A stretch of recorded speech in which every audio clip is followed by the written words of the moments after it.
اعوذ باللہ من الشیطان الرجیم بسم اللہ الرحمن الرحیم ان قارون کان من قوم موسیٰ فبغى علیہم وآتیناہ من الکنوز ما ان مفاتحہ لتنوء بالعصبة اولی القوة اذ قال له قومه لا تفرح ان اللہ لا يحب الفرحین صدق اللہ العظیم۔ رب ذوالجلال کا بے انتہا کرم، اس کا فضل اور احسان، اللہ تعالیٰ نے ہمیں روزہ رکھنے اور تراویح پڑھنے کی توفیق عطا فرمائی۔ اللہ تعالیٰ ہمارے روزے اور تراویح کو قبول فرمائے۔ میرے محترم بزرگ عزیز دوستوں، گزشتہ کل ہم اسی پارے میں حضرت موسیٰ علیہ السلام کے تعلق سے حضرت موسیٰ علیہ السلام کا واقعہ سن رہے تھے۔ سورہ قصص میں 20ویں پارے میں اللہ تبارک و تعالی حضرت موسیٰ علیہ السلام کے ایک اور قصے کو ذکر فرماتے ہیں۔ ایک مرتبہ حضرت موسیٰ علیہ السلام بنی اسرائیل کے درمیان بنی اسرائیل کو واعظ و نصیحت کر رہے تھے، تقریر کر رہے تھے، ان کو سمجھا رہے تھے اللہ کا حکم۔ حضرت موسیٰ علیہ السلام نے فرمایا کہ اے بنی اسرائیل، اللہ تعالیٰ نے تم پر زکوٰۃ کو فرض کیا ہے۔ تمہارے پاس یہ جو مال ہے یہ اللہ کا فضل ہے، یہ اللہ کی نعمت ہے، اللہ نے اس میں تمہارے اوپر زکوٰۃ فرض کی۔ تو حضرت موسیٰ علیہ السلام کے ہی ایک چچیرے بھائی تھے جو اس مجلس میں تھے، جن کا نام تھا قارون۔ وہ کھڑے ہوئے اور انہوں نے کھڑے ہو کر یہ کہا کہ مال میرا ہے، اس میں اللہ کا حصہ کہاں سے آ گیا؟ کیا کہا؟ مال تو میرا ہے، اس میں اللہ کا حصہ کہاں سے آ گیا؟ یعنی قارون جو تھا نا، وہ شروع میں غریب تھا، بہت غریب تھا۔ وہ مزدوری کرتا تھا، بکریاں چراتا تھا، پھر اللہ تبارک و تعالیٰ نے اس کے دن بدلے، آہستہ آہستہ وہ مالدار ہونے لگا اور خزانوں کے دروازے اس کے لیے اتنے کھلے، اس کے خزانے خود اتنے ہو گئے کہ ان خزانوں کی چابیاں کئی پہلوان رکھے تھے اس نے، ان چابیوں کو اٹھانے کے لیے، اس کی سنبھالنے کے لیے، حفاظت کرنے کے لیے، کئی اونٹوں میں لاد کے لے جاتا تھا۔ اتنا خزانہ اللہ نے اسے دیا، لیکن یہ حکم سننے کے بعد تو اس کا دماغ خراب ہو گیا۔ کیا کرنا ہے؟ مال میں سے زکوٰۃ نکالنا۔ اس کے ذہن میں یہ کہ یہ تو میری محنت کا ہے، میں نے اپنی محنت سے، اپنی کوشش سے، اپنے ججمنٹ سے، اپنے عقل مندی سے، اپنی ہوشیاری سے، میں نے محنتوں سے یہ حاصل کیا ہے، یہ میری دولت ہے۔ اب اس میں سے اگر میں نکالوں گا زکوٰۃ تو کتنا نکل جائے گا، کتنا خرچ ہو جائے گا، کم ہو جائے گا۔ اس نے یہ سوچا اور پھر اس نے کیا کیا، اپنے دوستوں سے مشورہ کیا کیا کرنا۔ موسیٰ علیہ السلام ایسا حکم دے رہے ہیں، اور وہ قوم ایسی تھی نا ضدی، تو ان کے لیے حضرت موسیٰ علیہ السلام، اللہ نے نبی بھی ویسے ہی بھیجے تھے جو سخت تھے، جو حکم ہو جاتا نا، اللہ کی طرف سے حکم ہے تو وہ کرنا ہی ہے کسی بھی حال میں۔ تو قارون نے اپنے ساتھیوں سے مشورہ کیا، تو قارون ویسا، اس کے ساتھیاں کیسے ہوں گے؟ ویسے ہی ہوں گے، جو جیسا اس کے ساتھی بھی ویسے۔ انسان اچھا ہے تو اس کے دوست احباب بھی اچھے ہوتے ہیں۔ کسی کو پہچاننا ہو کیسا ہے تو پھر اس کے ملنے جلنے والوں کو دیکھو، اس کی صحبت میں کون رہتے ہیں ان کو دیکھو، کس کے ساتھ اس کا اٹھنا بیٹھنا ہے، کس کے ساتھ اس کے تعلقات ہیں، کیونکہ انسان اپنے دوستوں سے پہچانا جاتا ہے۔ اس لیے فرمایا کہ دوست ہمیشہ نیک لوگوں کو بناؤ۔ یا ایھا الذین آمنوا اتقوا اللہ، اللہ سے ڈرو، وکونوا مع الصادقین، اور نیک لوگوں کے ساتھ رہو، سچوں کے ساتھ رہو۔ بہرحال تو قارون نے اپنے دوستوں سے مشورہ کیا، اور مشورے میں اس نے یہ طے کیا کہ اگر موسیٰ رہیں گے تو مجھے زکوٰۃ دینا پڑے گا نا۔ ایک ایسا پلان اس نے بنایا کہ موسیٰ کو ختم ہی کر دیں، موسیٰ ہی ختم ہو جائیں گے تو پھر مجھے زکوٰۃ دینا نہیں پڑے گا۔ وہ زمانے سے چلے کاراسی ہے، وہ زمانے سے چل، آج بھی مسجد میں اگر کوئی حق بات کہے، سنگا کے خلاف بولے، سود کے خلاف بولے، لون کے خلاف بولے، پردے کے بارے میں بولے، اپنی بچیوں کو کیوں بے پردہ پھرا رہے، شرم نہیں آتی، اس طرح اگر وہ ڈانٹے، گھروں میں کیوں شیطانوں کو پالے ہوئے ہیں، یہ ٹی وی جو رکھے ہوئے ہیں یہ شیطان ہیں، یہ شرم نہیں آتے آپ لوگ، اس طرح اگر کوئی کھلم کھلا بولنا شروع کر دے تو پھر اس کے خلاف سازشیں ہونے لگیں گی، کیسا نکالنا ان کو۔ بہت بول رہی نو، سود کے بارے میں بول رہی، سنگا کے بارے میں بول رہی، گھراں لیس پو لیکھینا حرام وہ حرام، کیا اتنا کھلا بول رہی۔ بہت ہمت ہو گیا ان کو، کیسا تو بھی کر کو ان کو ختمش کر ڈالنا، نہیں تو یہاں سے ان کو کیا کرنا، ان کی جڑ کاٹ ڈالنا، ان کا پتہ کٹ کر ڈالنا، روانگی کے آداب ان کو دیالنا۔ تو وہ کس کے دوستوں میں سے ہیں، وہ بھئی کس کے دوستوں میں سے ہے، برداشت نہیں۔ آج سود کے بارے میں بولے تو لوگ بیزار ہو جا رہی ہیں، سنگا کے بارے میں بولے تو بیزار ہو جا رہی ہیں۔ قسم پروردگار کی اگر ایسا رہا مسئلہ، اگر اس سے باز نہیں آئے، توبہ نہیں کیے، تو آئندہ چل کر ماحول اتنا خراب ہوتا ہے۔ اب تو بھی ذرا رمضان آ رہا جا رہا معلوم ہو رہا ہے، ہمارے بچوں کو وہ معلوم نہیں ہوتا، رمضان کب آ رہا کب جا رہا معلوم ہی نہیں ہوتا، ویسا خطرناک ماحول آ جاتا ہے اگر ہمیں توبہ نہیں کرے اور رمضان کی قدر نہیں کرے، احترام نہیں کرے، دین کی عظمت اپنے دلوں میں نہیں بٹھائے، تو اتنی بے عظمتی جو ہے وہ آ جاتی ہے قوم میں۔ اللہ حفاظت فرمائے۔ خیر، بات ادھر ادھر چلے گئی، تو قارون نے اپنے دوستوں سے مشورہ کیا اور پھر اس نے یہ پلان بنایا کہ موسیٰ کو ختم کر دیں، تو جڑ ہی ختم، موسیٰ ختم تو پھر مجھے زکوٰۃ نہیں دینا نہیں پڑے گا۔ تو اس نے ایک فاحشہ عورت کو پیسے دے کر اس سے یہ کہا کہ کل جب موسیٰ علیہ السلام لوگوں کے درمیان ممبر پر بیٹھیں گے، واعظ و نصیحت کریں گے، میں ان سے ایک سوال کروں گا کہ اگر کوئی زنا کرے تو اس کی کیا سزا ہے؟ تو وہ جواب دیں گے شریعت میں جو سزا ہے، یعنی اسے پتھر مار مار کے اسے رجم کر دیا جائے، ختم کر دیا جائے، یہ سزا ہے۔ پھر میں تمہاری طرف اشارہ کروں گا، جب موقع آئے گا تمہاری طرف اشارہ کروں گا، تم ہاں کہنا۔ تم کیا کرنا؟ ایک فاحشہ عورت کو، بدکار عورت کو اس نے پیسے دے کر ریڈی کر لیا اس نے۔ حضرت موسیٰ علیہ السلام واعظ و نصیحت کر رہے تھے، پھر یہ قارون کھڑا ہوا اور کھڑے ہو کر اس نے کہا کہ موسیٰ یہ بتاؤ، اگر کوئی زنا کر دے تو اس کے لیے کیا حکم ہے شریعت میں؟ حضرت موسیٰ علیہ السلام نے فرمایا کہ دیکھو، اگر کوئی زنا کرے تو اس کے لیے شریعت میں یہ حکم ہے کہ اسے رجم کیا جائے، سنسار کیا جائے، پتھروں سے مار مار کے اسے ختم کر دیا جائے۔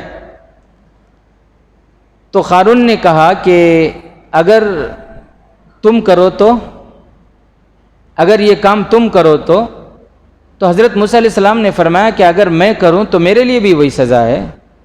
تو قارون نے کہا کہ تم نے زنا کیا ہے، نعوذ باللہ من ذالک۔ اس نے الزام لگایا، اس نے بہتان لگایا وقت کے نبی پر کہ تم نے جو ہے زنا کیا ہے اور ہمارے پاس گواہ ہے۔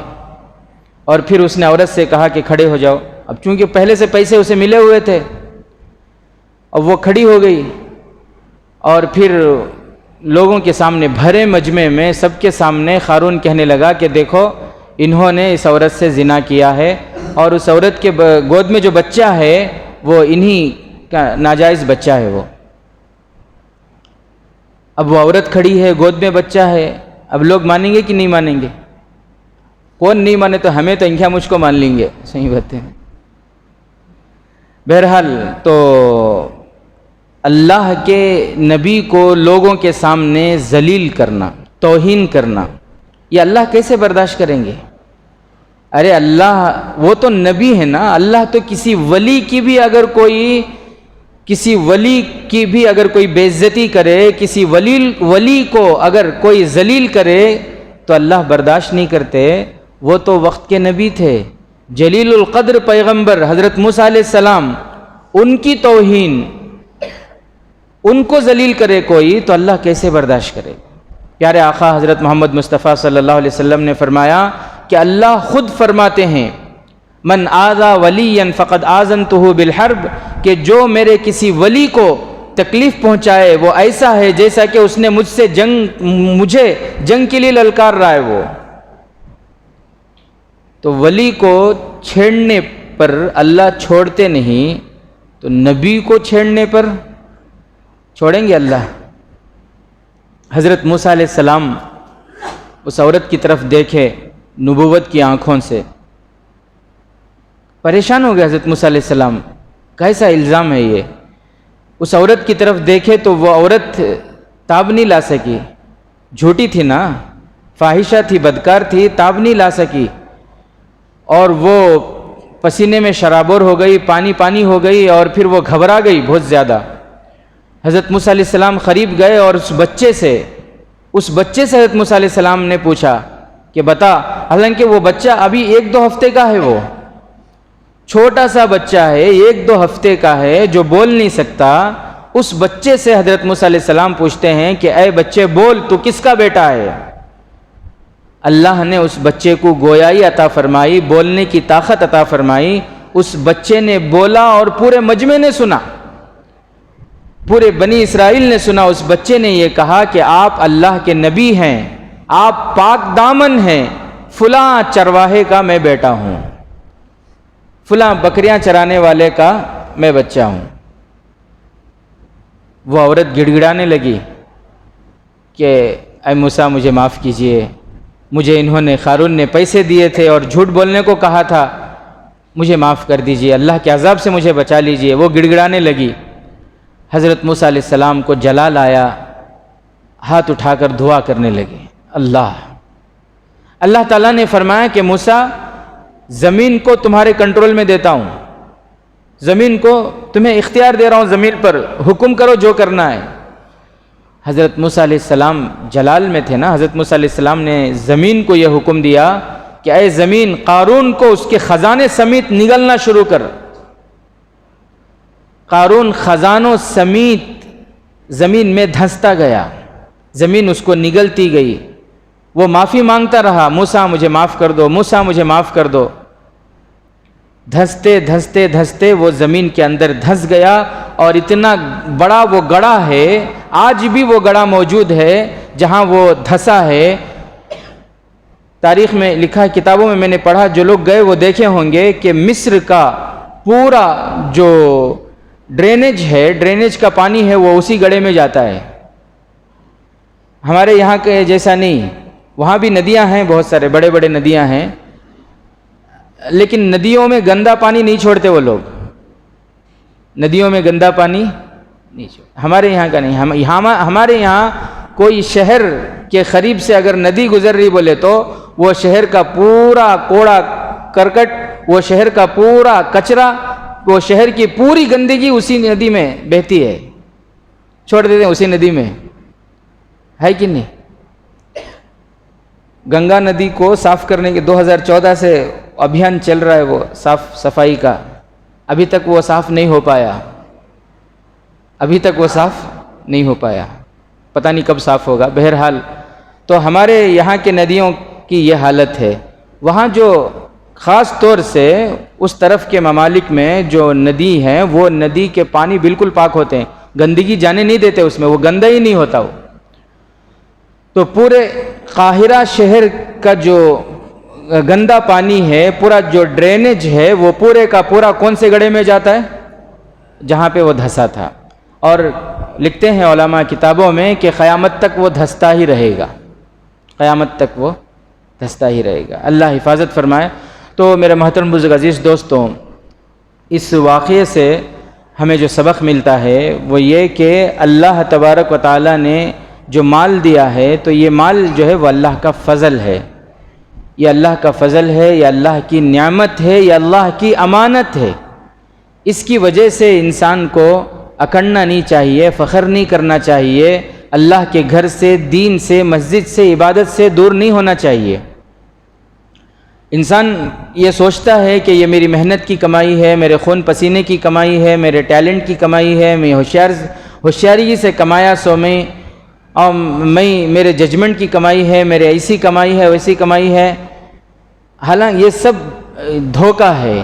جو کچھ بھی ہے وہ اللہ کا فضل ہے، جو کچھ بھی ہے وہ ھذا من فضل ربی، یہ میرے رب کا فضل ہے، یہ اللہ کی طرف سے نعمت ہے اور یہ اللہ کی امانت ہے۔ اکثر انسان کا حال کیا ہے، جب انسان پریشانی میں ہو، مصیبتوں میں ہو، تو پھر انسان جو ہے وہ اللہ کی طرف، مسجد کی طرف آتا ہے، عبادت میں لگتا ہے، دعائیں کرتا ہے، اللہ سے مانگتا ہے۔ ذرا اس کے حالات اچھے ہونا شروع ہو گئے، بولو ذرا حالات اچھے ہو گئے، ذرا مالگی لانا شروع ہوا تو دھیرے دھیرے دھیرے دھیرے دور ہو جاتا ہے۔ پھر گشت میں جا کو ملاقات کرے تو بھی بیزار ہوتا ہے۔ صحیح بات ہے، یہاں آگے نہ تمہیں جاؤ بھائی، جا کو وہ محلک جاؤ، وہاں جاؤ، ادھر جاؤ۔ صحیح بات ہے، آفیشیل ایریا ہے، یہاں بھی چھوڑتے نہیں تمہیں۔ ایسے گھمنڈ کے اور ایسے تکبر کے باتیں شروع کر لیتا ہوں۔ تو میرے عزیز ساتھیوں، گھمنڈ تکبر نہیں ہونا، بلکہ جس کو اللہ نے جتنا زیادہ دیا ہے اس کو چاہیے کہ وہ اتنا ہی زیادہ اللہ کی فرما برداری اور اطاعت کے ساتھ زندگی گزارے۔ اللہ سے دعا ہے کہ اللہ تبارک و تعالی ہم تمام کو اس کے دیے ہوئے نعمتوں کا صحیح استعمال کرنے کی، اس کے حکم کے مطابق استعمال کرنے کی توفیق نصیب فرمائے۔ انشاءاللہ کل اعتکاف میں بیٹھنے والے جو ساتھی ہیں وہ عصر کے بعد مغرب سے پہلے بیٹھیں گے انشاءاللہ۔ گھروں میں جو مستورات اعتکاف میں بیٹھنا چاہتی ہیں وہ بھی بیٹھ جائیں، اور اس سے پہلے بھی میں مسئلہ بیان کر چکا ہوں کہ گھر میں کوئی ایک جگہ خاص کر لیں اعتکاف کے لیے۔ مستورات سے میں کہہ رہا ہوں، گھروں میں جو اعتکاف کرنے کے لیے بیٹھنا چاہیں وہ گھروں میں ایک جگہ کو خاص کر لیں، اور اسی جگہ میں وہ بیٹھ کر پورا عشرے کی اگر نیت ہے تو پورا عشرہ جو ہے وہ اسی جگہ رہیں گی، اور وہاں سے بغیر کسی ضرورت کے باہر نہیں۔ ہاں، وہاں اندر بیٹھ کر اگر گھر کے کوئی ضروری کام وغیرہ کرنا ہو، کوئی نہ ہو تو کر سکتی ہیں۔ اسی طرح اگر کوئی دوسرا کھانا پکانے والا نہ ہو تو وہ خود سے پکا بھی سکتی ہیں، لیکن کوشش کریں زیادہ اس بات کی کہ جس جگہ کو آپ نے اعتکاف کے لیے خاص کیا ہے اسی جگہ میں آپ کا زیادہ وقت گزرے، عبادت کے ساتھ گزرے، ذکر کے ساتھ، قرآن کی تلاوت کے ساتھ گزرے۔ اور سب سے بڑی خوش نصیبی یہ ہوگی عشرے میں اعتکاف بیٹھنے والوں کے لیے کہ شب قدر ان کے مقدر میں ہوگی انشاءاللہ۔ شب قدر چاہے 21 کی رات میں ہو، 23 کی رات میں ہو، کسی بھی رات میں ہو، 25 میں ہو، 27 میں ہو، کسی بھی رات میں ہو، اعتکاف میں بیٹھنے والوں کو ضرور شب قدر کی عبادت نصیب ہوگی۔ اللہ ہمیں بھی وہ عبادت نصیب فرمائے۔